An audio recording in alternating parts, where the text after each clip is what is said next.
चंदी, चंदी म्हणजे जैसे विजापूर, भागानगर तसेच तख्ताची जागा. येथे राजांनी राहावे, परंतु इकडे राज्य ही उदंड. असे जिंजीचे स्थान असलेली जागा मराठ्यांची तिसरी राजधानी म्हणून सगळीकडे ओळख अशी आहे.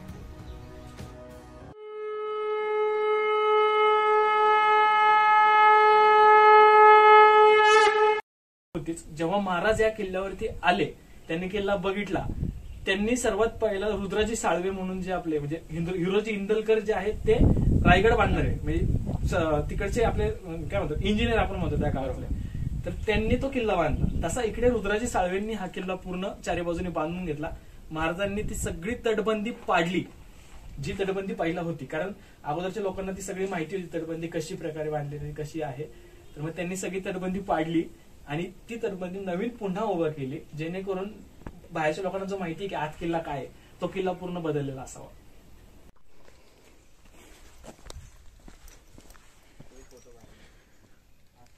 किल्ल्याची जागा बघा तुम्ही, कसे दगडे अस्ताव्यस्त पडलेले आहेत आणि अशा दगडांमध्ये तटबंदी बांधणं, डायरेक्ट मधून अशी तटबंदी बांधणं निव्वळ अशक्य आहे. पण हेच काम स्वराज्यामधले जे रुद्राजी साळवे आहेत त्यांनी बांधकाम हे पूर्ण करून दाखवलंय. जिंजी किल्ल्याचं पूर्ण बांधकाम जेव्हा शिवाजी महाराजांनी हा किल्ला ताब्यात घेतला त्यावेळेस पूर्ण बांधकाम हे केलेलं आहे आणि त्यावेळेस या दगडांमधूनच तटबंदी पूर्णपणे पुढेपर्यंत नेली आणि मराठी पद्धतीने ही सगळी तटबंदी बांधली. त्याच्यानंतर हा दरवाजा जो आहे 8वा दरवाजा आणि हा जुन्या काळातला दरवाजा आहे, विटांचं बांधकाम याच्यावर दिसतंय आणि तुम्ही तोफगोळ्यांचे अवशेष तुम्ही अजून पण बघू शकता इथे, जे तोफगोळे इथे लागलेले आहेत. हे वरचा त्याच्या वरचा भाग, वरचा अजून सगळं उडालेलं आहे. मंदिरात तिथे वरच्या बाजूचा कळस होता तो तिथला पण उडालाय. तिकडे लागलेली तटबंदी आहे आणि ओंकार तिकडे शोध मोहीम सुरू करतोय. अजून असे ठिकाणी आहेत. हा 8वा दरवाजा किल्ल्याचा आहे. अजून खूप दरवाजे वरती ते बघायचे आपल्याला. बालेकिल्ल्यावर जाणं जेवढं शक्य वाटतंय तेवढं अशक्य पण आहे. मुख्य वाट सोडली तर वरती यायला एक पण दुसरी वाट नाहीये. असाच हा बालेकिल्ल्याचा असतो. इथे हनुमानाचं मंदिर पण आहे. जय बजरंगबली. तुम्ही अंदाज लावू शकता तटबंदी कशी मोठी बांधलेली आहे आणि कशी बांधली असेल महाराजांनी त्यावेळेस.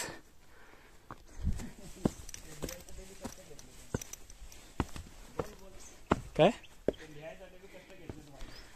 आणि ज्याने कोणी हे लिहिण्यासाठी कष्ट घेतलेत त्याला पण सलाम ठोकला पाहिजे, कारण किती कष्ट घेऊन लिहितात काय माहिती. कोण आहे? इझहिल आणि काव्य, आजरामर प्रेम कहाणी.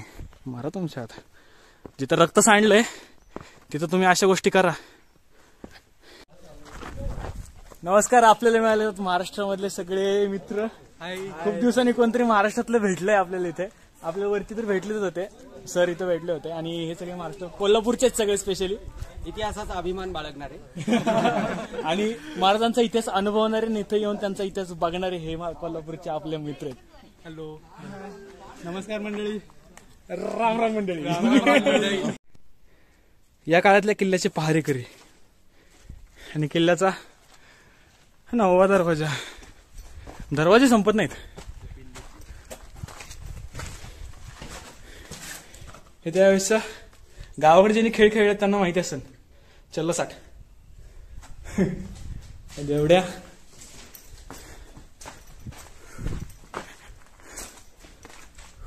कलिका दुर्गम असे खूप सारे किल्ले अजून बघायचे आपल्याला. तिकडून येणारी वाट आणि समोर आहे किल्ल्याचा 10वा दरवाजा. माझ्या अभ्यासाप्रमाणे हा जो दरवाजा बांधलेला आहे हा मराठ्यांनी बांधलेला असावा. कारण याचं असं, इकडच्या कुठल्याच दरवाजामध्ये आपल्याला अशी जागा बघायला भेटत नाही जिथे आडणी लावायला जागा असते. मराठ्यांचं एक साईड सोडलं तर म्हणजे इथून इकडेपर्यंत हा दरवाजा असा बंद केला ना आपण, त्याला चारी बाजूने अशी आपण तिकडून आपण ही वाट आहे, इथून एक खोबणी आपण पलीकडे इकडे लावू शकतो. आडणी लावतात त्याला आणि वरती ते हा पॉइंट लावायला पण जागा आहे जिथून आपण दरवाजा उभा लावू शकतो. आता ही जागा पूर्ण सिमेंटने भरून घेतलेली आहे, त्यामुळे आपल्याला समजत नाही खाली काय होतं. आणि सेम इकडच्या बाजूला देवड्या आणि पुढून बघितलं तुम्ही तर आपल्याला दरवाजावरती चारी बाजूने अटॅक करता येईल अशी जागा आहे तिथे. अशा प्रकारचा हा मराठ्यांनी बांधलेला दरवाजा. दरवाजाच्या वरच्या बाजूला हे झरोके आहेत जिथून आपण तोफा लावू शकतो. आणि ह्याला बोलतात जांग्या, जिथून म्हणजे हे जे त्या सगळ्या जांग्या आहेत इथून आपण बाण वगैरे मारू शकतो खाली. आणि ह्याला बोलतात चिलका.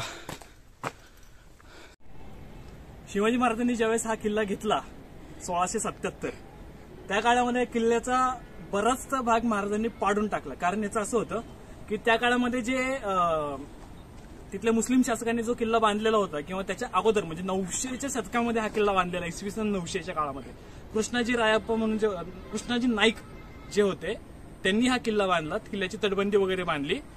त्याच्यानंतर खूप साऱ्या मुस्लिमांनी इथे म्हणजे आक्रमणकारांनी इथं राज्य केले. त्याच्यामुळे सगळ्यांना माहिती आहे की हा किल्ला आतून कसा आहे, त्याच्यामुळे हा किल्ला लगेच पडू शकतो.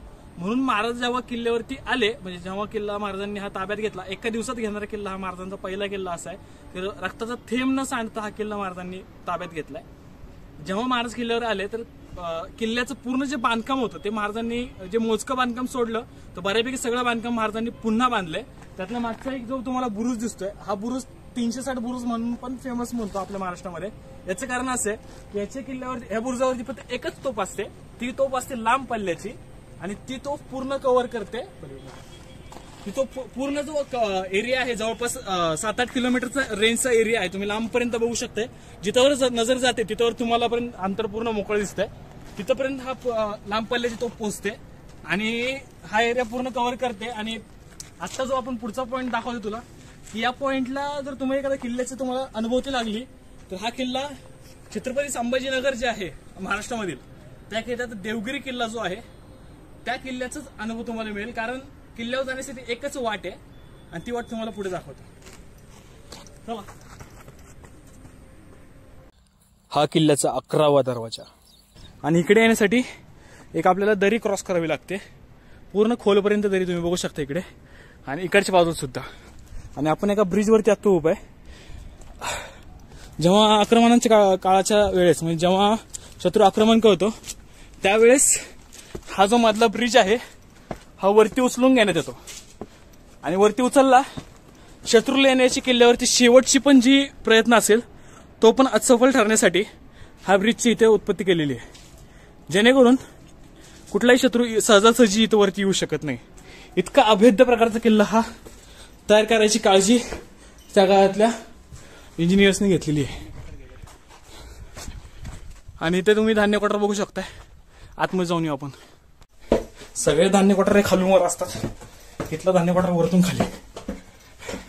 ओंकार तुम्हाला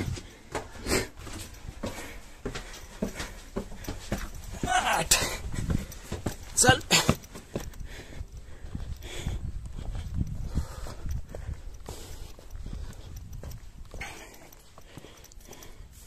इथून खाली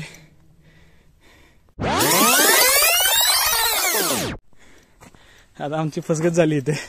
आम्हाला वाटलं वरतून दरवाजा आहे, दरवाजा खालीच होता. एवढं मोठं धान्य कोठार, धान्य किती बसेल विचारच करा फक्त. असे धान्य कोठार. त्या काळी जे इथं 7 बहिणी राहायच्या तर त्यांच्यावरून इथे 7 किल्ला नाव पडलेलं दिसतंय.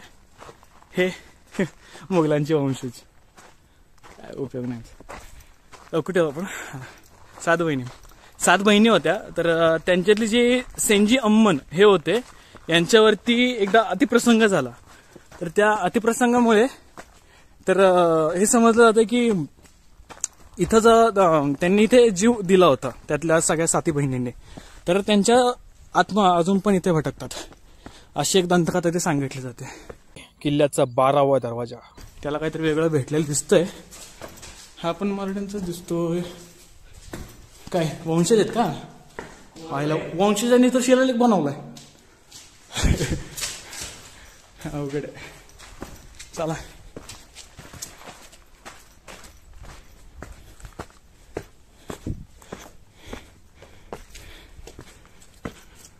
आता आपण किल्ल्याच्या पश्चिम दिशेला आहे.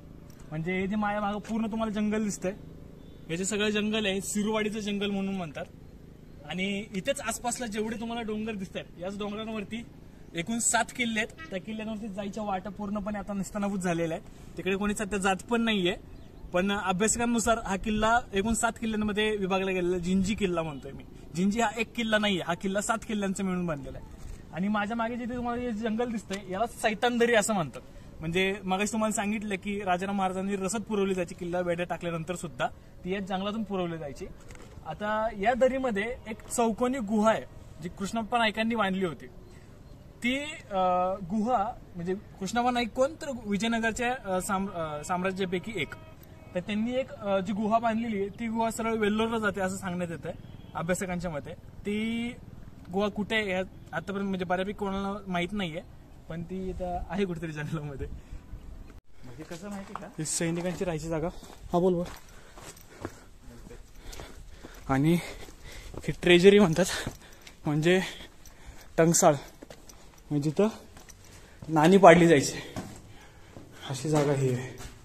म्हणजे प्रत्येक राजवंशामध्ये त्या ठिकाणी नाणी पाडायचं काम. म्हणजे आता आपल्याकडे ज्या काही नाशिकला वगैरे कंपन्या आहेत त्या अशाच नाणी तयार करायचं काम करतात. त्यातलीच ही एक जागा इतिहास काळामधली. हा आहे सदरखाना, म्हणजे आपला राजसदर म्हणतो आपण थोडक्यामध्ये. छोट्या काळ म्हणजे बालेकिल्ल्यावरची राजसदर ही, जिथे राजा वगैरे सगळे बसून मसलत वगैरे करायचे आहेत अशी जागा आहे. आर्किटेक्चर खूप भारी आहे आणि सगळीकडे आपल्याला वंशज दिसत आहेत. आता हे वंशज ऑलमोस्ट 1993चे आहेत, त्यामुळे आम्ही वंशज म्हणतो यांना. आणि जे समोर दिसतं तुम्हाला हा म्हणजे राजाचा राजवाडा आहे, जो राजा इथे राहायचा. आणि त्याच्या समोरच आपल्याला मंदिर बघायला मिळतंय. तिकडे जाऊया आपण आता. पुढचा चंद्रयान दुर्ग सारखा खुणवतोय पण येऊ काही देत नाही.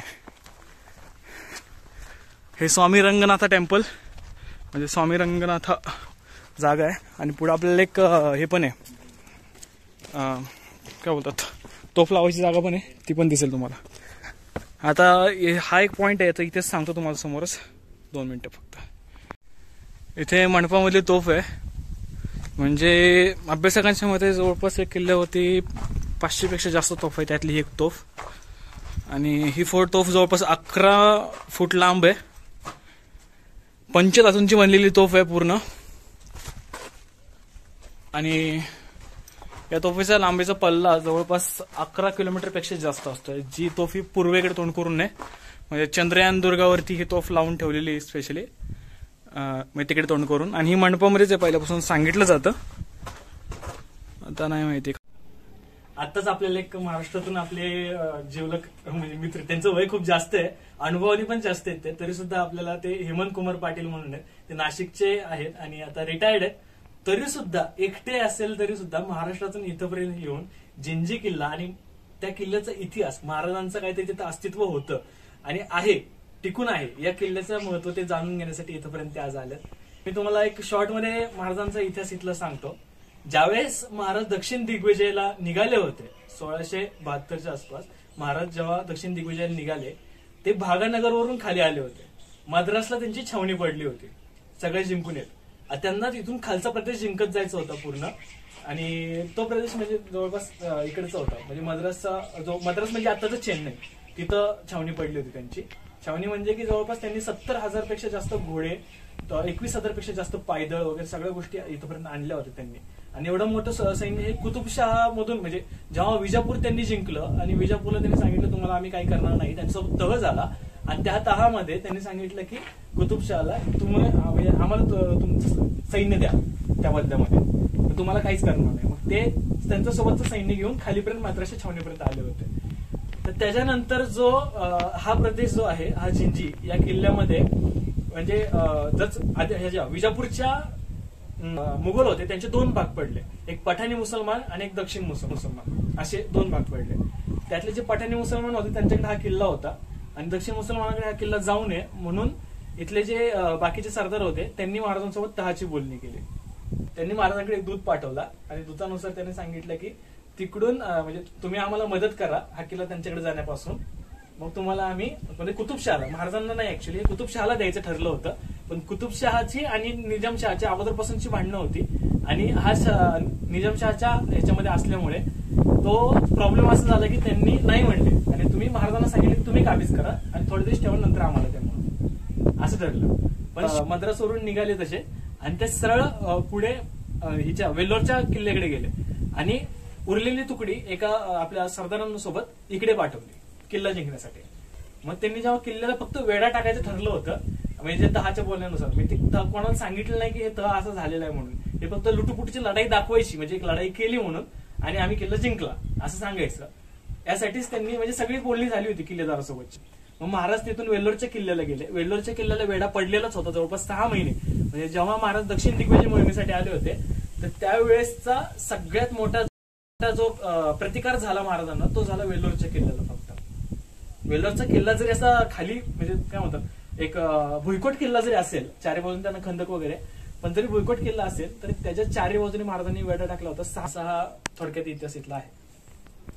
धन्यवाद. शुभम सारखे तरुण जोपर्यंत आपल्याला आहे तोपर्यंत ते एक नवी आशा आपल्या देशासाठी इतिहासासाठी निर्माण करतात. धन्यवाद. धन्यवाद.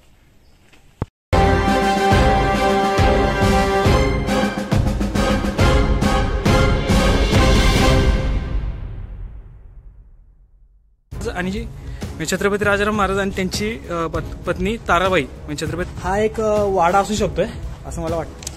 आत्ता आपण धान्य क्वार्टरमध्ये अंधाऱ्या रातीत आला एक शाडो त्यांनी डोकं लावून तयार केलंय, जमिनीच्या खाली तयार केलं. हे जे आहे ही व्यायामशाळा आहे. ही राज सदर